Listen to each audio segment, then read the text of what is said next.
through the Independent Evaluation Office is providing these services to UNEG members, specifically for the evaluation performance indicator. In the first webinar, we are going to present a report that was prepared by Isabel Suarez, who was responsible for this area, but now is working on Istanbul with UN Women. She wasn't able to be with us today, but Sabrina Evangelista will present the report with the results from the evaluation performance indicator from the past reporting cycle. So I give the floor to Sabrina. Okay, great. Thanks very much. Good evening or good afternoon and good morning to everybody. Thank you so much for joining. Unfortunately, Isabel Suarez, who, as Sabas has mentioned, actually was serving as the focal point for UN Women for the evaluation performance indicator. She's not able to present today, but she drafted the report that you have all seen and commented on, and thanks very much for those comments. And I will be taking the focal point work forward. So I will present today the report as Isabel has shared with you all today. So hopefully nothing new, but and we really hope to generate a discussion amongst evaluation focal points on this topic. So please feel free after the presentation to really ask questions and engage in open discussion. So this is the purpose. So okay, so just a little bit of background on the UN system-wide policy on gender equality and empowerment of women was endorsed by the Chief Executive Board for Coordination, the CEB, in October 2006 as a means of furthering the goal of gender equality and women's empowerment within the policies and programs of the UN system and implementing the ECOSOC agreed conclusions from 1997. The policy commits members to accelerate efforts to implement the globally agreed commitments on gender equality and women's empowerment, and to provide strong leadership within organizations to ensure that a gender perspective is reflected in all organizational practices, policies, and programs. So the UN System-Wide Action Plan, the UN SWAP, was developed in response to this CEB policy. Currently, the UN SWAP exists at corporate level only and is focused on ensuring corporate processes and institutional arrangements at the individual entity level support the achievement of gender equality and empowerment of women. The UN SWAP framework outlines the agreed-upon minimum requirements for UN entities on gender equality and women's empowerment by establishing 15 performance indicators for tracking progress on 6 main elements of gender mainstreaming. The UN SWAP Evaluation Performance Indicator is one of these 15 indicators, which falls under the oversight category. UNEG has taken a leading role in supporting the development of the technical note and scorecard for this UN SWAP performance indicator. In 2012, a first version was developed and piloted in 2013. During the UNEG AGM in 2014, it was decided that a task force would be composed to review the technical note and scorecard. Thus, during 2014 last year, the scorecard was revised. So the review process included feedback from UN entities after the piloting year and based on the results of a survey of UN SWAP EPI focal points. This revised technical note and scorecard were endorsed by UNEG heads. This updated version of the scorecard was then piloted this year in January 2015 for the 2014 reporting cycle.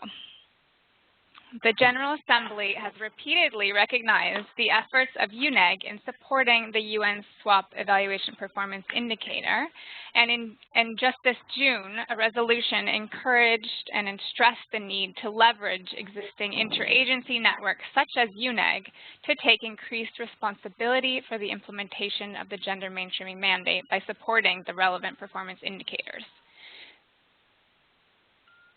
So now we can move on to looking at the results. Oh, I see there's an issue with the values here.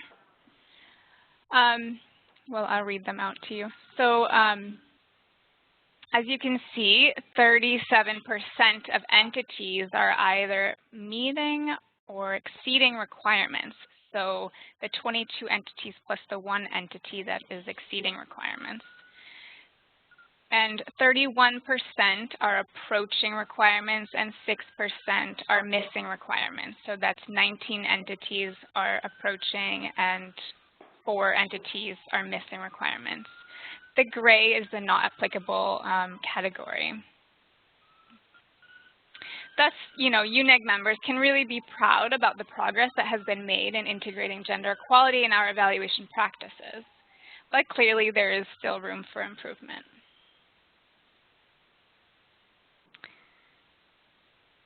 So here we have a table that indicates the results by the type of entity. When we look at this information, we can see that the funds and programs are performing better overall. 33% of secretariat departments are meeting or exceeding requirements. 50% of funds and programs are meeting or exceeding requirements.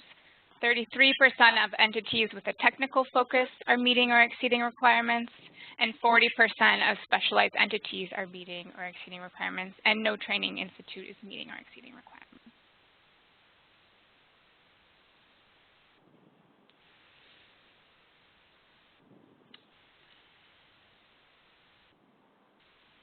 So it's important to reflect upon how entities are reporting against the UN SWOP EPI.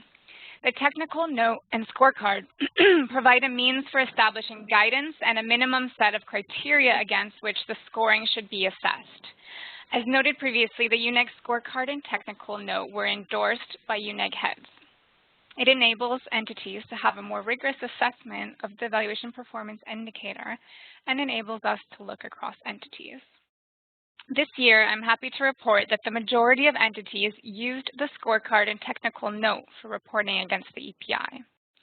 However, there is still much variation in terms of how the scorecard is used, which I will discuss next. This is an area where UNEG members and UN SWOP EPI focal points can advocate for change. Here we see the actual results of all the entities.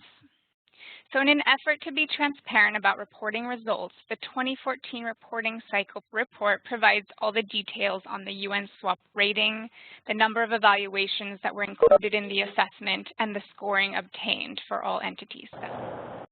This enables us to have, oops, there's some background noise. Okay. This enables us to have a better basis for comparing across entities, as there is much variation in terms of how entities are reporting. As you may be aware, the suggested process for obtaining the rating is to carry out a meta-analysis of evaluations completed during the reporting year and score each evaluation against the criteria up to 30 evaluations.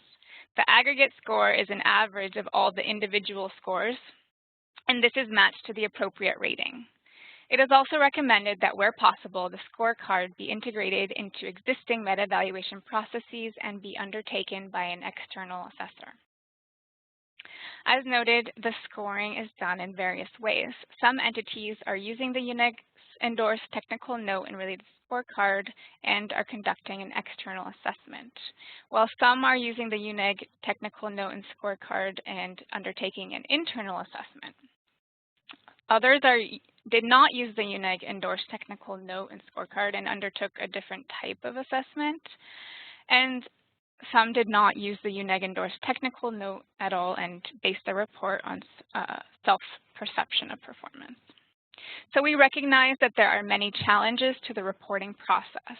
For example, it is difficult for smaller entities, and the yearly requirement may not align with already existing meta-evaluation processes. Thus, I look forward to discussing how we can address these issues. So here's the rest of the entities. And it is important to note that most entities are small and thus may carry out very few evaluations in 1 year, while other large entities have included over 25 or up to 20, around 20 reports. And some entities have a decentralized function and have included those reports in their assessment. Thus, in the future, it will be interesting if we can analyze the results across similar type of evaluation units to have a better understanding.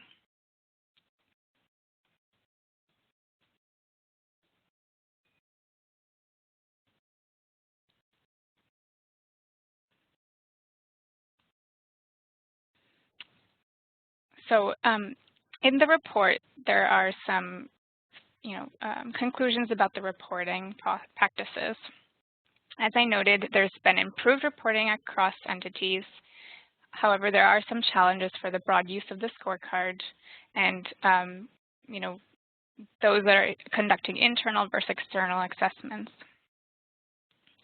And perhaps also reflecting on the level of reporting requirement of UN SWAP EPI as compared with the other UN SWAP indicators.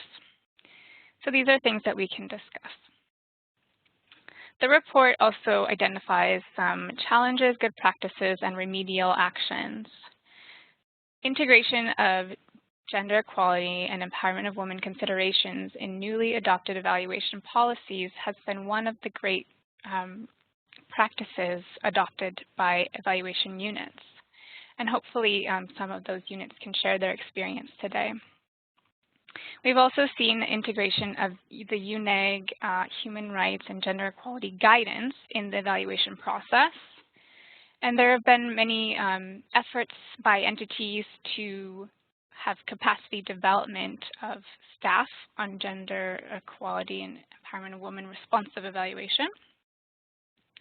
We've also seen internal coordination within entities. So some entities, evaluation units that don't have gender expertise are utilizing their own gender units to obtain that external sort of review of gender aspects of evaluations. And some entities, such as the Rome-based entities, have come together to organize trainings together. And there's also support to field offices for those with decentralized evaluation. Some of the recommended remedial actions are to make a clear reference to the UNEG guidance, to include the UN SWAP EPI in all evaluation terms of reference, including the UN SWAP reporting in evaluation training, and considering the profile of gender expertise when hiring evaluators in companies, and establishing coordination mechanisms with field offices, and developing a checklist for evaluation managers. And hopefully you have other remedial actions that your entities are taking that you can share with us. So looking ahead, we have the 2015 reporting cycle. So we will be having another webinar later on in this year to actually review the scorecard and talk about the actual process of scoring. The deadline is January 2016, so the scoring basically has to take place in January, so please plan for that within your work plan. And this is through a web-based reporting system. And the UN SWAP focal points and UN SWAP evaluation business owners. So through UNEG, as you guys are all aware, we have UN SWAP EPI focal points, but there is for each entity a UN SWAP gender focal point. So it's really important to communicate with that gender focal point in the reporting process. And there is the potential of doing additional qualitative reporting so that we can try and understand better what are the practices and progress made during the year. So as I mentioned, I will be taking up this responsibility for next year, so please feel free to contact me. My email's there, and I'm happy to help with ideas on integrating gender in evaluation processes and also in terms of the reporting process for the UN SWAP. Please review these key references. There's the updated UN SWOP Evaluation Performance Indicator Technical Note and Scorecard, UNEG guidance, and also UN Women has many resources as well. So thank you very much for your attention. I hope we can open up for a rich discussion on the UN SWOP EPI reporting process. And I encourage entities, evaluation units to also share their experience with both reporting, but also with the progress they've made on integrating gender equality and human rights in their evaluation practices. Thank you.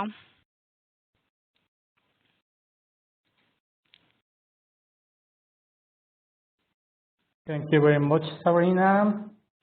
Now the next section of this webinar is the exchange of experiences related to the UN SWOP and the scorecard.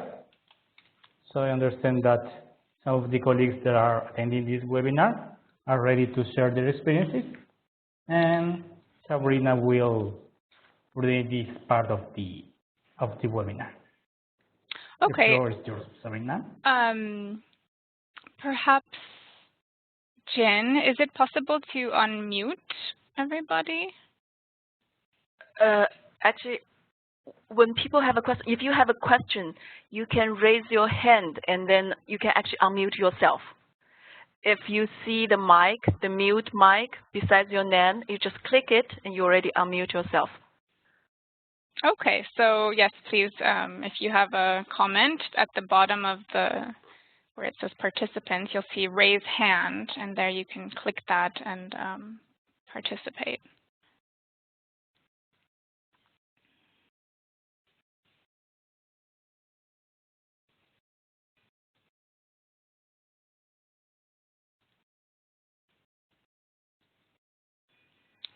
So perhaps we could start with Felix. I know ESCWA has really made a lot of progress in the past year, so we're hoping that you can share your experience. I couldn't raise my hand because with the computer I don't know where to click. I have the full okay. right now. So I didn't dare to press the button, but thank you very much for giving me the floor, and thank you. Hello to everybody in other duty stations. Yes, for us, the UN SWOP indicator has been a very important step towards mainstreaming gender, not only here in evaluations, but in other areas also of work. I think what is specific to ESCWA is that we have a UN SWOP coordinator at the P5 level that has been designated by the Executive Secretary to just look at the UN SWOP indicators. So this has been very helpful, and she has supported us in the evaluation function to develop also checklists, our own checklists, to make sure that evaluations from the beginning take into account gender considerations. So what we have done basically to simplify our work is to consolidate the requirements that come from the OIOS scorecard indicators, the requirements that come also from the UNEG norms and standards, and also the requirements that come from the UN SWOP indicators related to evaluations. So our first idea was to do a comprehensive checklist so that we would make sure that our terms of reference, inception reports, and final evaluation reports would consider all that requirements. But then as we were developing this checklist, we decided that it would be more convenient to have it as an outline.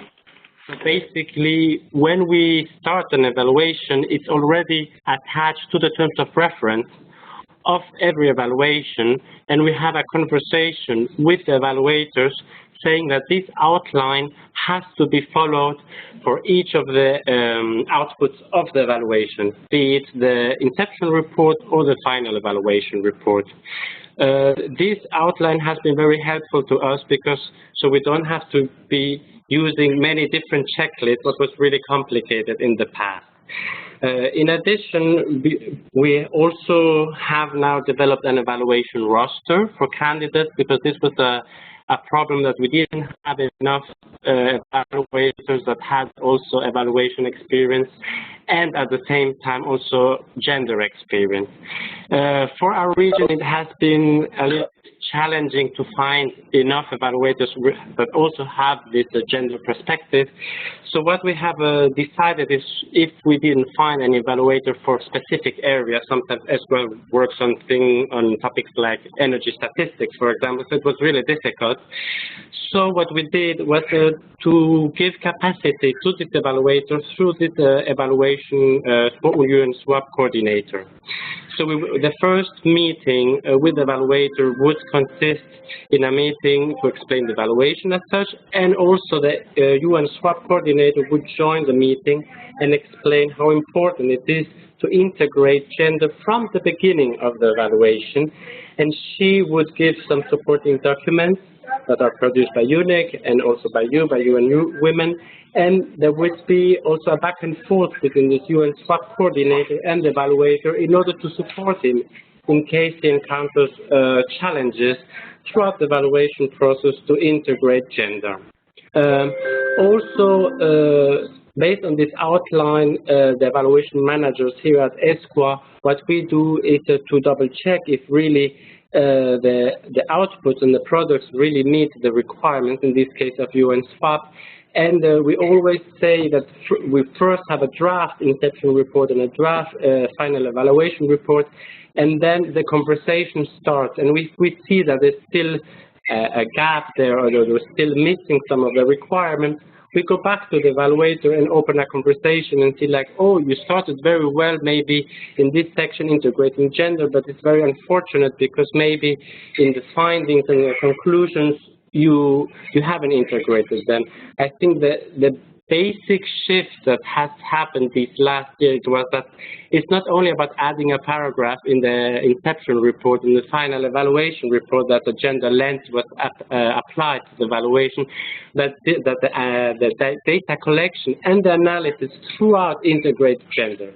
And it is also very important to let the evaluators know that it's really okay to tell them, well, apparently this project has not been gender mainstream, and this finding is very useful also for the project team or to know that, so that they can really build on this gap. Because I think in the past, evaluators didn't really want to put it in writing, to saying, okay, this evaluation deals with a topic that is very technical, so gender is not applicable here.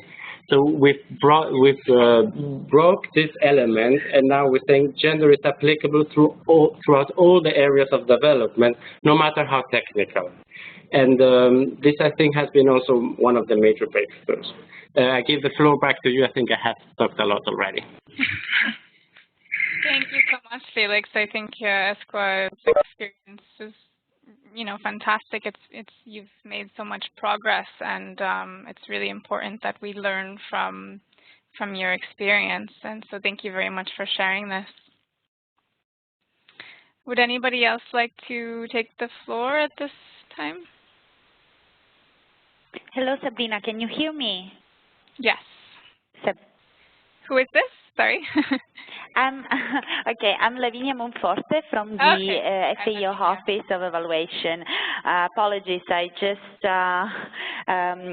we had quite busy week, so I just joined the conversation.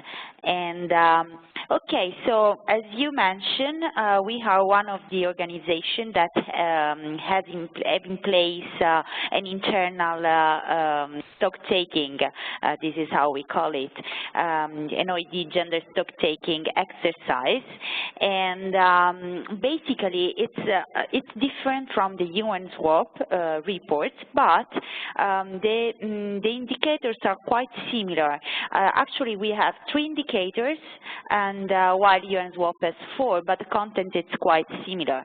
So each year since 2012, we undertake this exercise that has 3 components. So gender mainstreaming in OED's evaluations, terms of reference and reports, in FAO's work, and the progress towards gender equality in staffing and composition of evaluation teams. So once we finalized these exercises, the process was quite smooth for us. I mean, it was quite easy transfer these scores.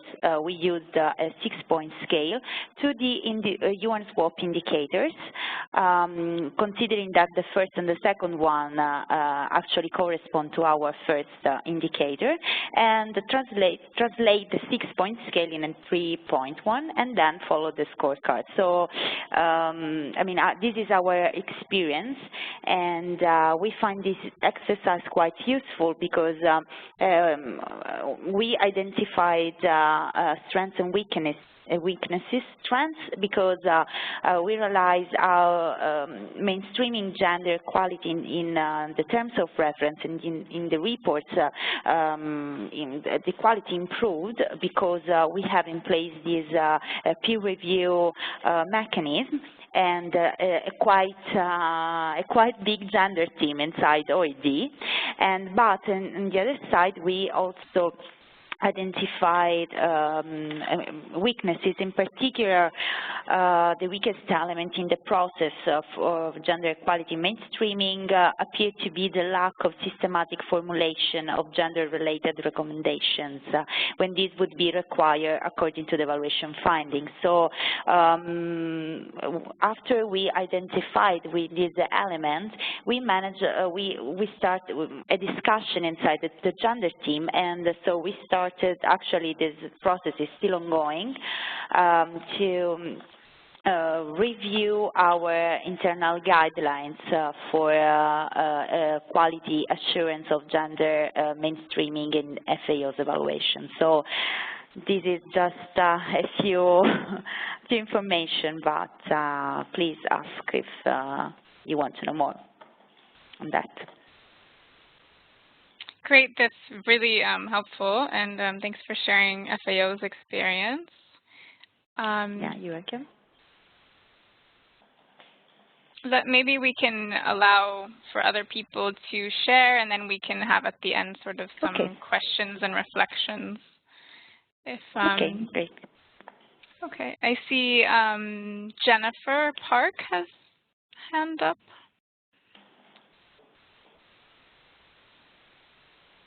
So over to you, Jennifer.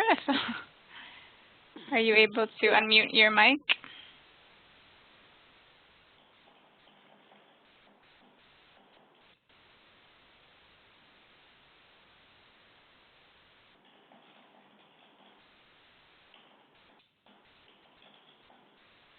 Jennifer, are you able to, let's see.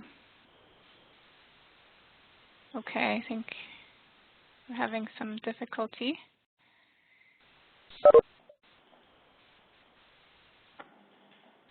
Jin, are you there? Yeah, I'm here. I think Jennifer already unmuted her mic.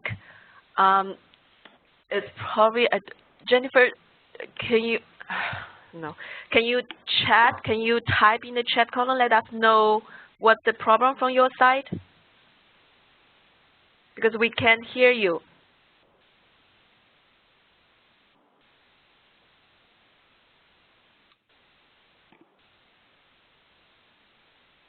Okay. Maybe we can go for the next, and then we'll see what happened to Jennifer. Yeah. Yeah, as Jin mentioned, if you're unable to, use the microphone, there's a chat box, so you can enter in your questions or comments there as well. So, is there anybody else that would like to chat?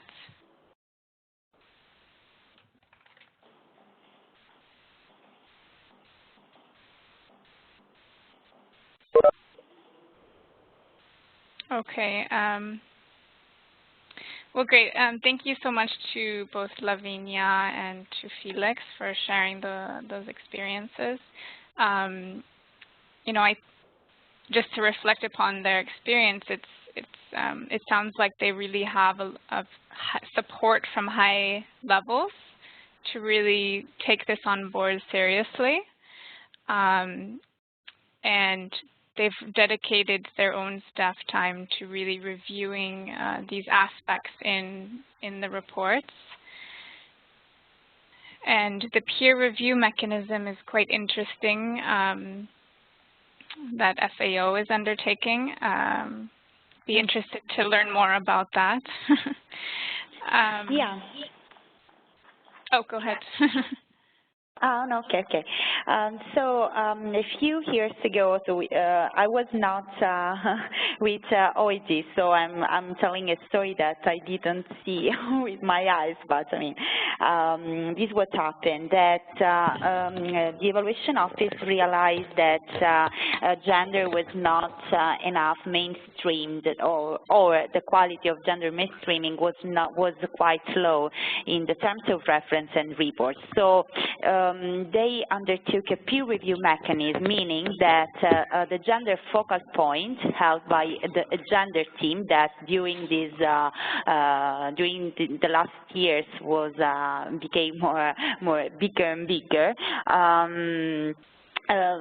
Practically checked the terms of reference and the reports, giving the recommendations on how better include the gender mainstreaming components. So so it was introduced in September 2013. So this allowed a more consistent quality of gender equality integration in these deliverables, and also by ensuring that at least the standard text was included in the terms of references.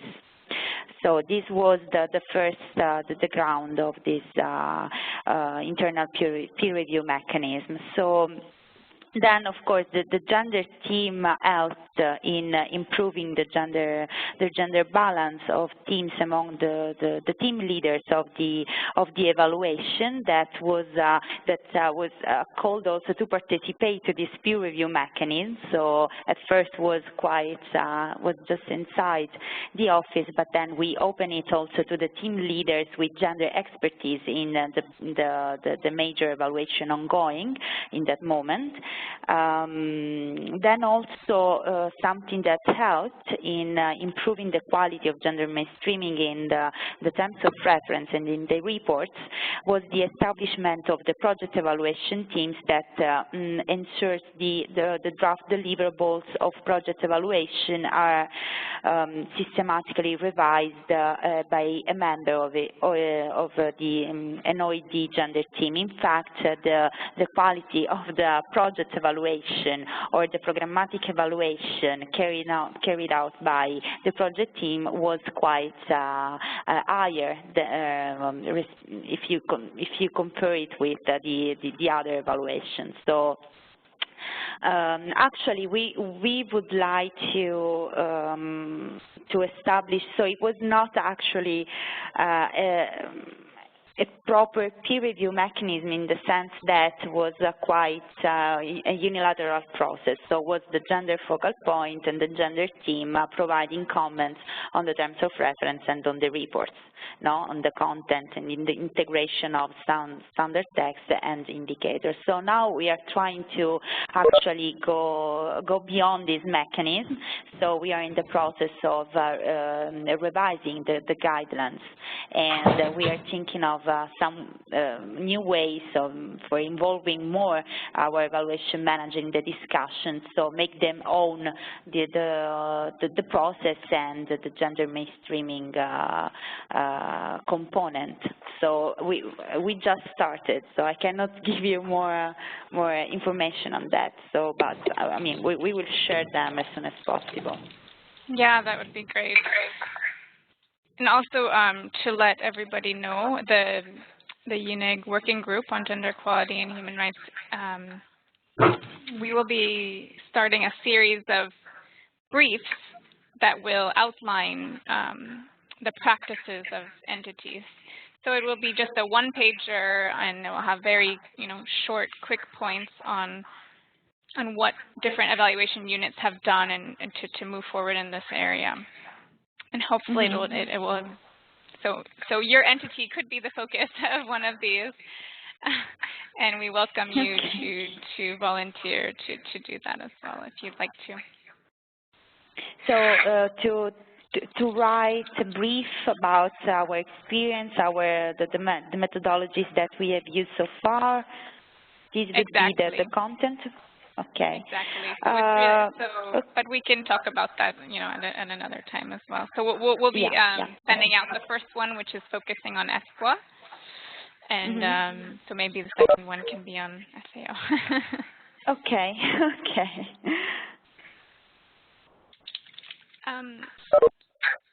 Would anybody else like to chat right now?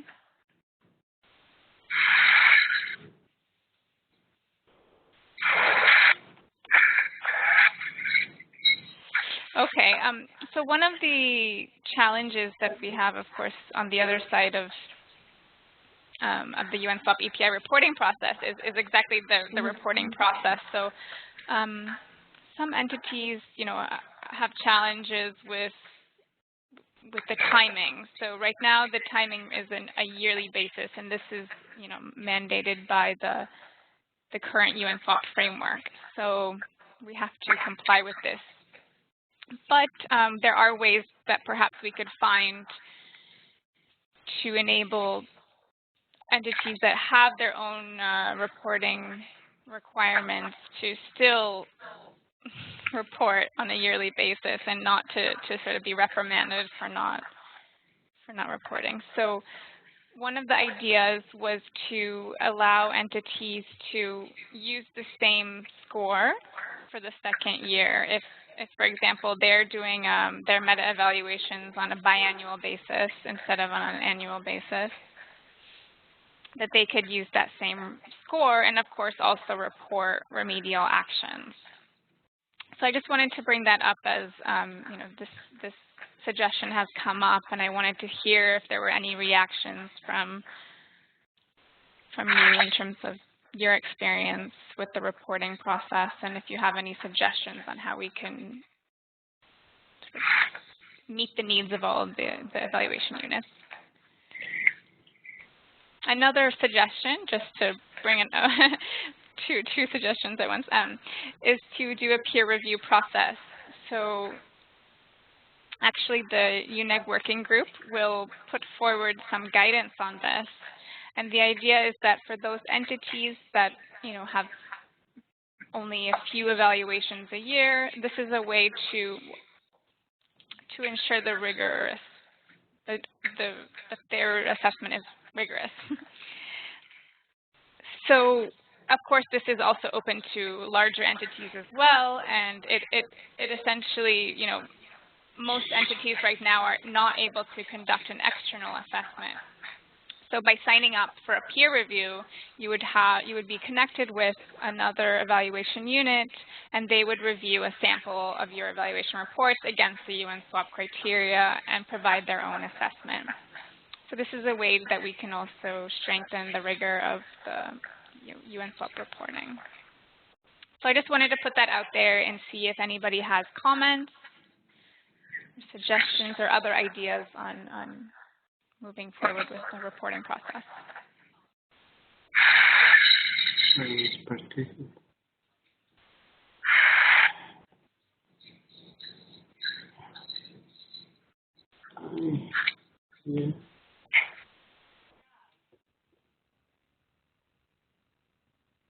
Hello? Sabrina. Yes. Hello? Mm-hmm.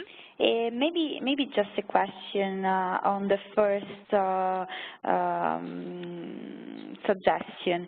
It would be to turn the reporting to UNSWAP into biannual reporting for all of us, or just for the small organizations?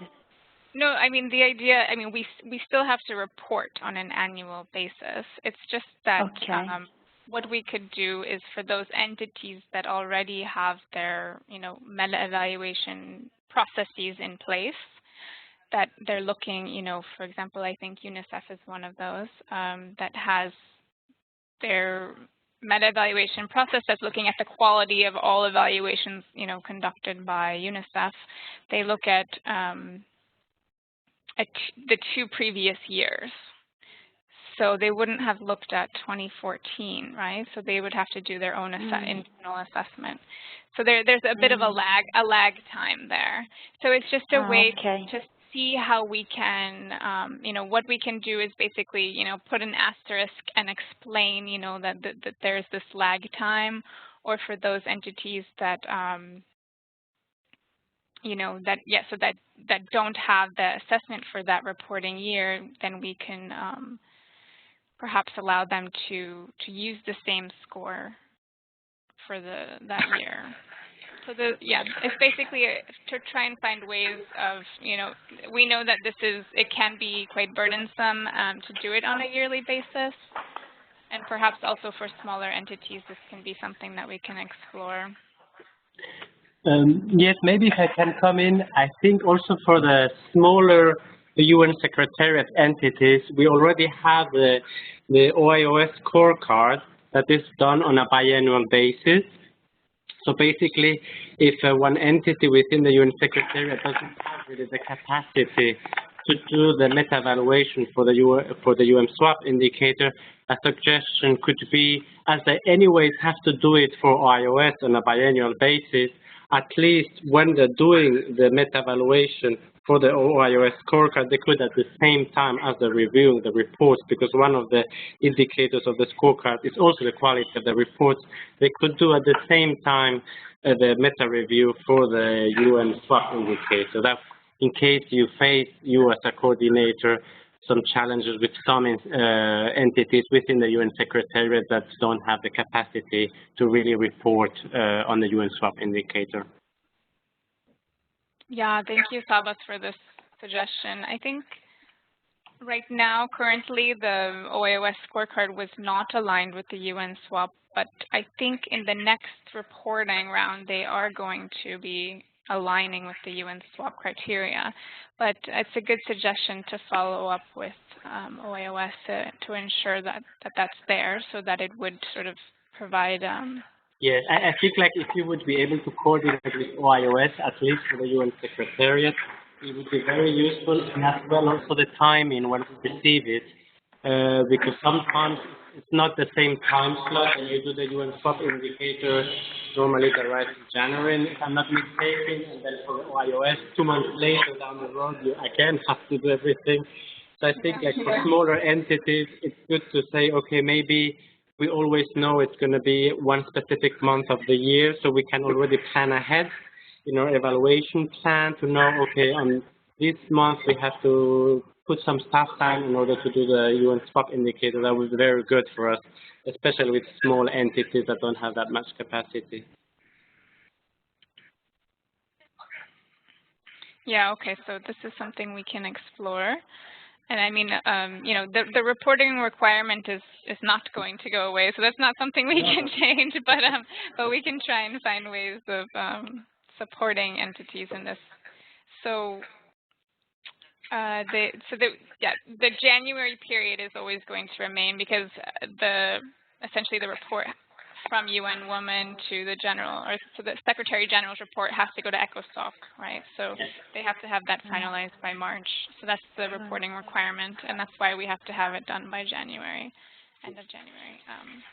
And maybe, Sabrina, also because we should always ensure that the analysis of the different organizations are based on the same time frame. If not, we were not able to follow the steps forward of the different organizations in the same timeline, no?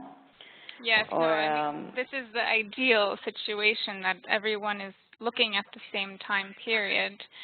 So yeah, I think, you know, if your entity can, this is really the way that, you know, should be used. Yeah, maybe the peer review mechanism could help the organizations that maybe that is the. I mean, I would vote for that. Yeah. I don't know.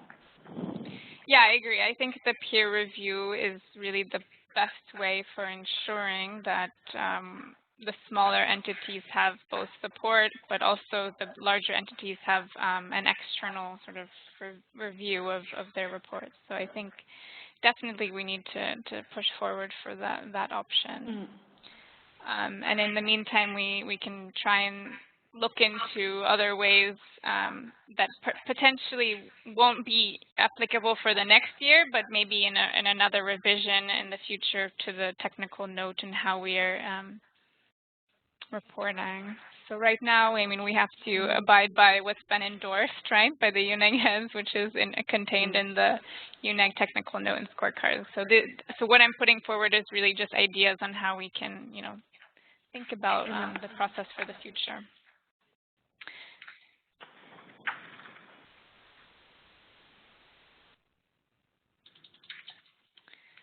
Okay, well, thank you to everybody. Are there any other questions? I know Jennifer has her hand up still, but let me see if oh, there you are. So we can hear you now, I think. Oh, can you hear us? Yes, we can hear you. Hi. Actually, it's Janet from DPI. Oh, okay. We have a couple of comments. As a smaller entity that does far fewer evaluations in a much smaller scope, you know, the whole idea of having to do a meta review to see what our consultants are doing, it just doesn't apply to us.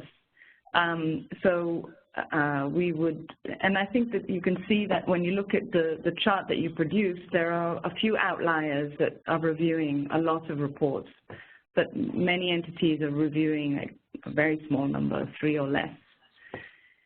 So I wanted to argue again for simplification of your whole framework, because it's very repetitive for us since our scope is far smaller than the bigger entities. So I mean, if you wanted to keep the more complex assessment structure for the larger entities, I think it's still relevant, but for small entities like ourselves, you know, the number of criteria you use, when we're looking at 1 or 2 assessments, it's not very relevant. The other thing is, I agree with Susanne's point to reduce the frequency, and I liked what my colleague was saying about aligning it with OAS if that's possible, because if the 2 reviews can be folded in together, I think it would help OAS and it would help you too. I mean, the timing issue, the fact that your OAS's report and your report doesn't have to be published at the same time, I think that's something you can work around or work with. You know, I think there's some flexibility there, but to do it on a biennial basis is sensible, because then you'll be looking at a larger selection of reports, which is especially important in a case like ours, where we don't do development evaluation, we do communications assessments, which are different, where gender plays a different role and is sometimes much harder to implement in the assessment itself. So if we're not doing survey-related work where you can do, you can use demographics to analyze through a gender lens, if we're doing things that are based much more on media analysis, other than looking at gender thematically, it's much harder for us to incorporate it in a sensible way into our assessment. So, you know, there are technical things, they're just methodological issues there that we sometimes struggle with. But overall, simplifying it, reducing the frequency, I think the information that you would get would still be relevant to your overall reporting. It would reduce our burden in terms of reporting to you and make it you know, what we face is the threat of a big fluctuation if we're just doing 1 or 2 reports, and in some cases gender will not be applicable to some of the things that we do, simply because of the nature of the assessment that we're doing. You'll have one year where we're fully compliant, and the next year where we'll report that it's not applicable, because in each case it's simply 1 report that sends us up and down the scale. So you'll have these fluctuations that are really not very meaningful. They're not really saying anything about how we're doing our work. They're just the number of reports on which the assessment is based is far too few to make a larger judgment. So a biennial reporting, a simplified reporting structure would be very helpful for us. Okay. Yeah, thank you very much for these comments, Janet. I think it's really important that we have, open discussions about this. And, the plan right now, we're not planning on revising the technical note and scorecard again this year, but potentially, in a following year. So we need, at least another year of piloting this second version of the report card and scorecard. But in the meantime, I do, I hear, these challenges that that small entities in particular are faced with, and I think it's really important that we do, engage in trying to find ways to facilitate that reporting process. And of course, we as UNEG or even the evaluation office here at UN Women, we don't have any say on the frequency of the reporting, because right now that's mandated by CEB. But there will be an evaluation that will be conducted, I think, in 2017. So of course these issues will probably come up at that time. But in the meantime, we do have to keep reporting on an annual basis, and hopefully then we can find ways, to acknowledge the work that's done, and and also, to not have these sort of fluctuations, I guess, in sort of scoring that's not really reflective of the practices. So perhaps, what we can do in the working group is also put forward just some points that we'll take forward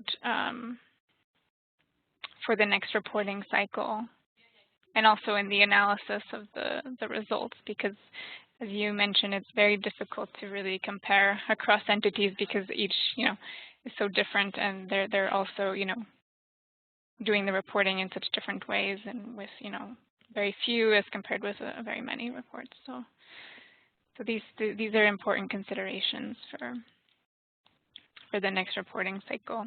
So I think it's really key that we reflect on this, and I'll put forward some suggestions that we can make for the next year. Does anybody else have any other thoughts to add at this point?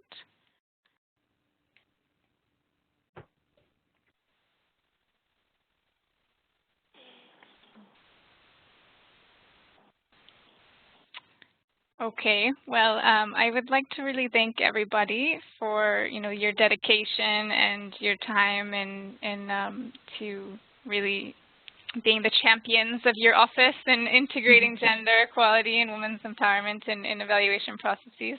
It's really important. I think that's one of the most important things, is to have those champions there to really support others in the office and in ensuring that this is taken on board.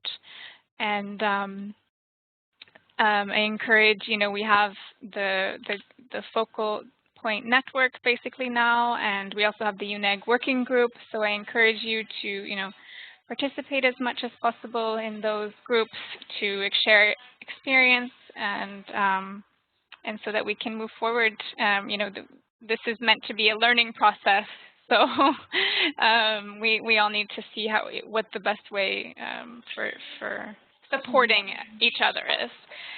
So through the UNEG working group, we'll put forward some more ideas, and also this peer review process that I mentioned, we'll be issuing some guidance on that. So thanks to everybody for participating again, and stay tuned. We will be having more webinars, and as I mentioned, also this series of briefs, which will be focusing on the experience of evaluation units.